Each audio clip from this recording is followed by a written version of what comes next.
Bonjour Florence. Bonjour. Bonjour professeur Jouvent. Bonjour. Merci d'être, tous les 2 avec nous sur ce plateau. Professeur, pour commencer, est-ce que vous pouvez nous rappeler les 2 principaux, types d'AVC? Expliquer, pourquoi chaque minute compte, pour limiter, les séquelles? Alors l'AVC, c'est une urgence absolue. Le cerveau va être menacé d'être détruit en partie ou en grande partie par un mécanisme vasculaire. Et le mécanisme vasculaire peut être de 2 types. C'est pour ça qu'on dit qu'il y a 2 grands types d'AVC. Mmh. Soit l'artère se bouche comme elle peut se boucher dans le cœur, soit l'artère se rompt, et ça, c'est un mécanisme qui est spécifique au cerveau. Donc l'AVC ischémique, c'est un mot très compliqué, ou l'AVC hémorragique. Mmh. Et alors pourquoi chaque minute compte pour limiter les séquelles? Alors, d'abord, c'est l'agression du cerveau va produire ses effets avec le temps.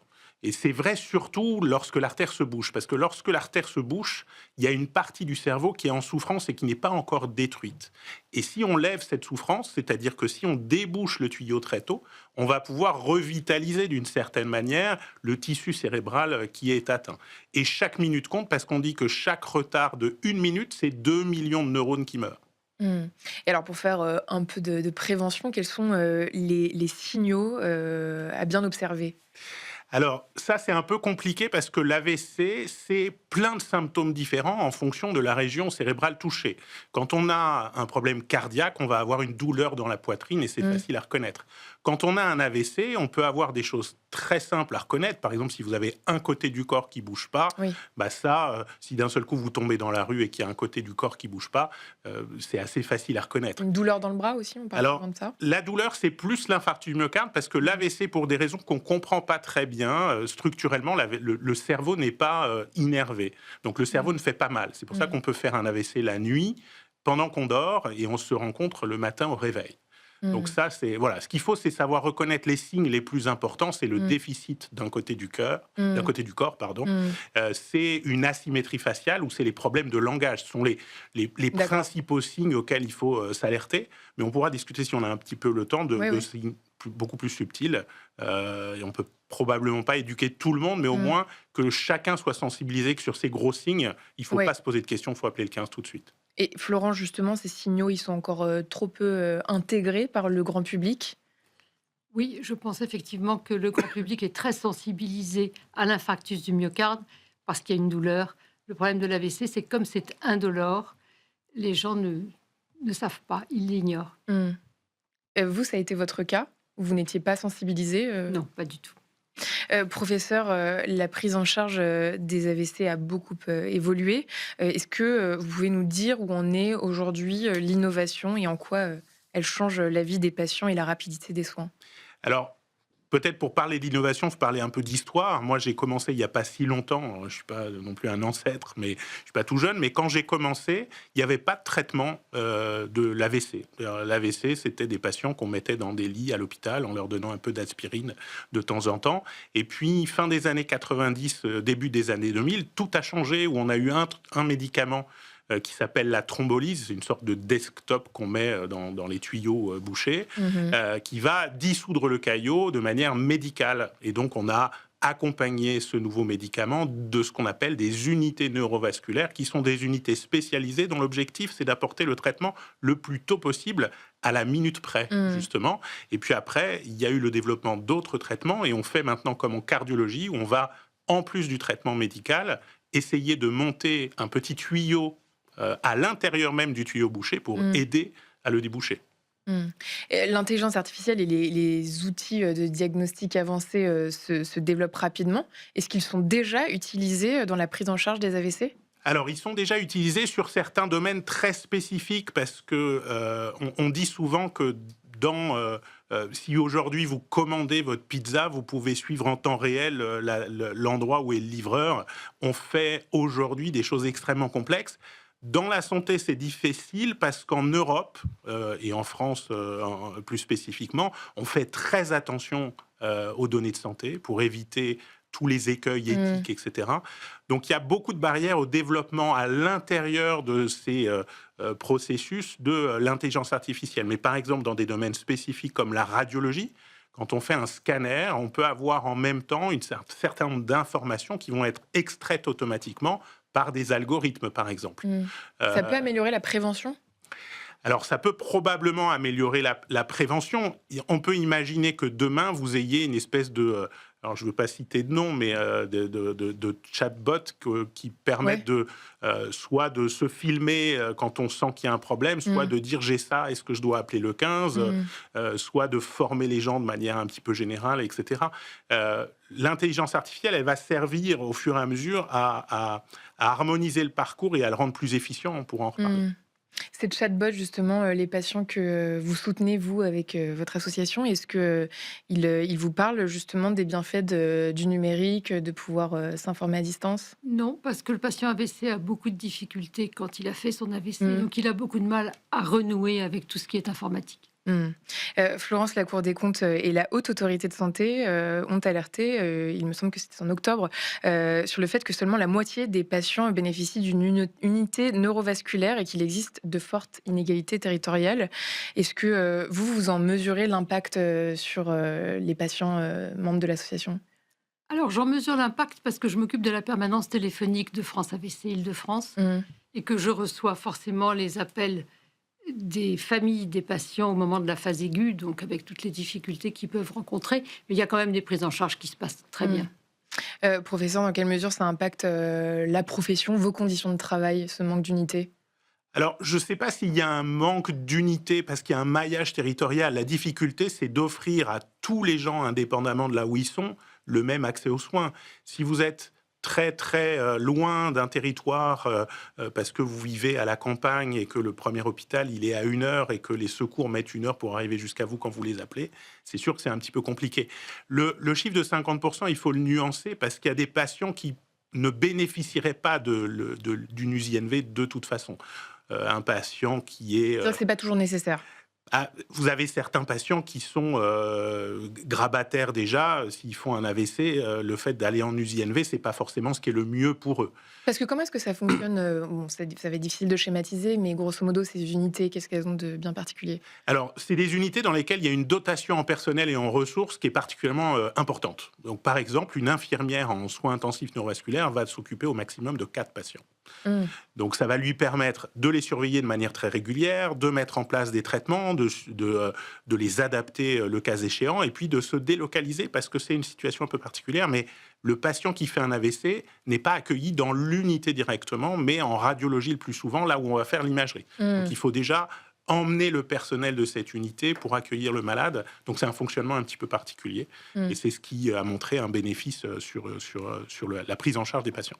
Donc aujourd'hui, il y a pas tellement de problème de prise en charge, si j'ai bien compris, c'est plus un souci de prévention? Oh, il y a des problèmes de prise en charge. Faut pas tout. C'est ni tout blanc Mmh. ni tout noir. Il peut arriver qu'il y ait des patients qui nécessiteraient des soins intensifs et qui n'en bénéficient pas parce que il peut arriver qu'il n'y ait pas de place. Il peut OK. arriver. Il y a des grosses fluctuations même quotidiennes. Vous avez parfois des places très faciles et puis parfois vous avez toutes les unités qui sont submergées. Vous allez avoir des patients qui sont pris en charge dans des conditions dégradées. Mais par exemple en région parisienne, ce que je connais le mieux, Mmh. un patient qui a besoin d'une prise en charge en aigu et s'il n'y a pas de place dans l'unité de référence de son domicile, le patient sera quand même pris en charge à l'hôpital avec les traitements dans une situation qu'on dit dégradée, et que c'est pas forcément Mmh. le bon terme, mais par exemple, il va être traité dans une autre unité, là où il y a de la place, parfois au réveil, là où on réveille les patients après une chirurgie, ou ce genre Mmh. d'organisation. On a un certain nombre d'organisations qui permettent de réagir quand on est complet. Mmh. Florence, d'après, les statistiques, les femmes sont souvent, plus touchées par certaines, maladies cardiovasculaires. Elles disent aussi que leurs AVC, sont parfois moins bien pris en charge, en partie parce que, beaucoup pensent encore que c'est, une maladie masculine. C'est, sur, Santé publique France que j'ai trouvé cette information. Est-ce que c'est une idée reçue qui persiste? L'AVC de la femme n'est pas encore complètement reconnu, je crois. Mmh. Effectivement, oui, on a des patientes qui se plaignent en disant quand je suis arrivée, on m'a dit c'est pas possible, alors qu'on sait, enfin, je pense que le professeur Jouvent va pas nous dire le contraire, Ouais. que l'AVC de la femme existe bien sûr et avec des causes bien particulières. Mmh. Mais pourquoi cet imaginaire, persiste, selon vous et d'après ce que vous voyez, vous? De même qu'on entend de temps en temps, mais non, à 20 ans, on peut pas faire un AVC, c'est de la méconnaissance. Mmh. Professeur Jouvent, pourquoi déjà, est-ce que vous en voyez, les effets sur vos patientes de cette méconnaissance? Alors oui, on a rapporté, alors peut-être pour donner un peu de contexte, c'est sûr que le patient qui est hémiplégique, donc qui a la moitié du corps qui bouge pas, que ce soit un homme ou que ce soit une femme, c'est exceptionnel qu'on ne reconnaisse pas l'AVC. Le sexe ne joue pas Oui, sur ces formes oui, très oui. caricaturales. Ce qui est là où les femmes semblent être particulièrement sous-diagnostiquées, c'est Mmh. sur les AVC qu'on appelle mineurs, qui est un mauvais terme, mais ça se définit sur une échelle de gravité Ça où veut on dire code des pas points. mortel? Alors, d'abord, l'AVC, c'est pas toujours Oui, mortel, oui. hein, c'est à peu près 10 à 15 de mortalité, donc Mmh. c'est très élevé, mais la plupart des gens s'en sortent. Il y a une échelle de sévérité qui va entre 0 et 42, peu importe, mais quand vous êtes en dessous de 5 sur cette échelle, on appelle ça un AVC mineur. C'est par exemple, vous avez uniquement des petits troubles du langage, ou alors vous perdez la vision d'un côté du champ visuel. Mmh. C'est ce qu'on appelle un AVC mineur.